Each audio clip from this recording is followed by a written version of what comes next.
क्या हुआ जब जगन्नाथपुरी मंदिर को हनुमान जी करने लगे नष्ट। हनुमान जी को श्री राम का परम भक्त माना जाता है और भगवान जगन्नाथ श्री कृष्ण के ही अन्य रूप हैं। तो आखिर हनुमान जी की ऐसी क्या मजबूरी थी कि उन्हें अपने भी प्रभु के मंदिर का विध्वंस करना पड़ा।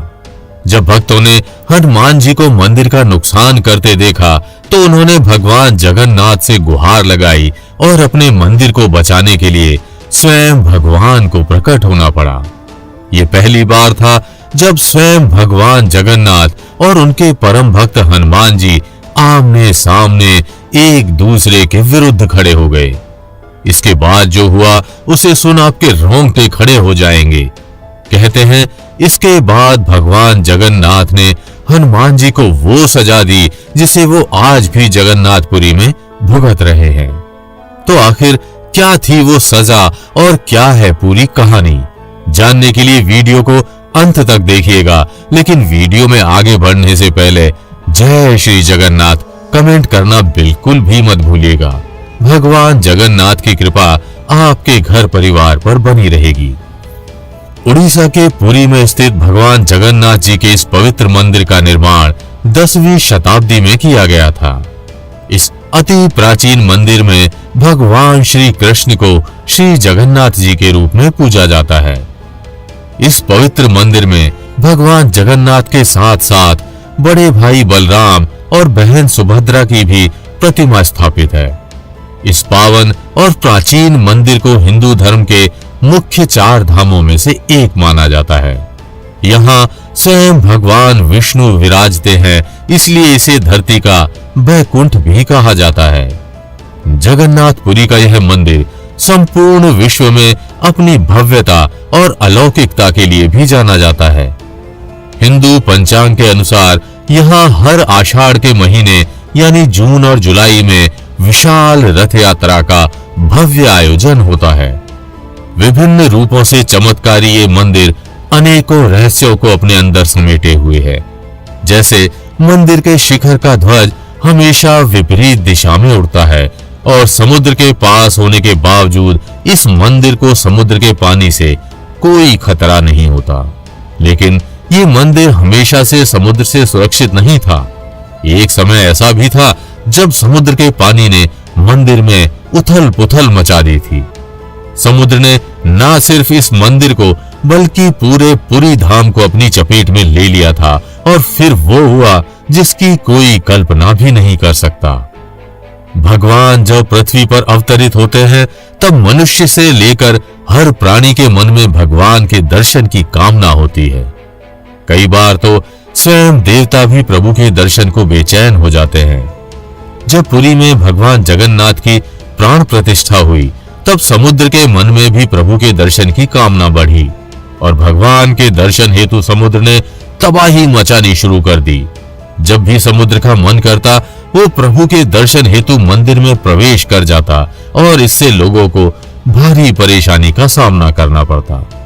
मंदिर में पानी भर जाता था, सामान अस्त व्यस्त हो जाता था और इससे लोगों को पूजा करने में परेशानी आने लगी। धीरे धीरे समुद्र की धृष्टता बढ़ने लगी। समुद्र को इस बात का अभिमान हो गया कि स्वयं भगवान उसके पास रहते हैं और वो जब चाहे उनके दर्शन कर सकता है। इसलिए वो भगवान के अन्य भक्तों को तुच्छ समझने लगा। समुद्र न सिर्फ मंदिर में बल्कि नगर में भी तबाही मचाने लगा। समुद्र के इस व्यवहार से लोगों का जीना मुश्किल होने लगा और सबने मिलकर भगवान जगन्नाथ से गुहार लगाई। भक्तों की प्रार्थना सुन भगवान जगन्नाथ ने हनुमान जी को उनकी रक्षा के लिए भेजा और आगे चलकर स्वयं हनुमान जी ही मंदिर के लिए खतरा बन गए। समुद्र ने जब कई बार मंदिर में प्रवेश करके सबको क्षति पहुंचाई और भगवान जगन्नाथ जी ने हनुमान जी को समुद्र को नियंत्रित करने के लिए मंदिर में नियुक्त कर दिया। जब समुद्र ने फिर से मंदिर में प्रवेश करने का दुस्साहस किया तो इस बार उसका सामना मंदिर के रक्षक बजरंग बली से हुआ और हनुमान जी ने उसे उसी के स्थान पर बांध दिया। समुद्र ने हनुमान जी से बड़ी विनती की लेकिन हनुमान जी नहीं माने और उसे वहीं बांधे रखा। इसके बाद फिर से जगन्नाथपुरी में शांति बहाल हुई लोग आनंद से रहने लगे और फिर से उसी उत्साह के साथ पूजा अर्चना करने लगे। लेकिन समुद्र अभी भी नहीं माना और उसने अपनी चतुराई दिखानी शुरू कर दी। समुद्र को बांधने के बाद हनुमान जी रात दिन वहीं पहरा देते रहते थे। तब एक दिन समुद्र ने हनुमान जी की भक्ति को ललकारा। उन्होंने कहा कि तुम प्रभु के कैसे भक्त हो जो कभी दर्शन के लिए ही नहीं जाते।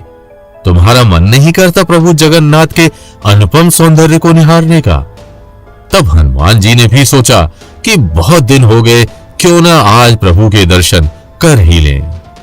समुद्र से इस प्रकार प्रभु के दर्शनों की बात सुनकर हनुमान जी जगन्नाथ जी के दर्शन को चल पड़े और उनके पीछे पीछे समुद्र भी चल पड़ा। इस तरह मंदिर में फिर से क्षति होनी शुरू हो गई। जैसे जैसे हनुमान जी आगे बढ़ते रहे, वैसे वैसे उनके पीछे आता हुआ समुद्र तबाही मचाता रहा। हनुमान जी बेसुध प्रभु की ओर बढ़ रहे थे और दूसरी ओर समुद्र जगन्नाथपुरी धाम में तबाही मचाता जा रहा था। इस प्रकार हनुमान जी और समुद्र ने प्रभु के दर्शन तो कर लिए, लेकिन साथ ही वो पूरा मंदिर पानी से भर गया। लोग समुद्र में डूबने लगे। समुद्र ने मंदिर के साथ साथ पूरे धाम को डुबोना शुरू कर दिया था और चारों ओर भय का माहौल बन गया था। ये देख हनुमान जी को बहुत पछतावा हुआ और वे स्वयं को दोषी मानने लगे। तभी लोगों की गुहार सुन पुनः भगवान जगन्नाथ प्रकट हुए और उन्होंने हनुमान जी को एक स्वर्ण की बेड़ी से वहीं बांध दिया। कहते हैं वहीं बंधे हुए हनुमान जी समुद्र तट पर आज भी पहरा दे रहे हैं और उन्हीं की शक्ति से समुद्र मंदिर में प्रवेश नहीं करता। समुद्र के इतने पास होने के बावजूद मंदिर में समुद्र के पानी से संबंधित कोई भी शोर नहीं सुनाई देता। हनुमान जी के कारण समुद्र की लहरें नियंत्रित रहती हैं और मंदिर को कोई क्षति नहीं पहुंचाती। जगन्नाथपुरी के समुद्र तट पर स्थित बेड़ी हनुमान मंदिर हनुमान जी का वही प्राचीन मंदिर है जहां भगवान जगन्नाथ ने उन्हें स्वर्ण की बेड़ी में बांधा था। तो आपको हमारी ये प्रस्तुति कैसी लगी हमें कमेंट करके जरूर बताइएगा। और अगर वीडियो अच्छी लगी हो तो इसे लाइक व शेयर कर चैनल को सब्सक्राइब करना बिल्कुल भी मत भूलिएगा।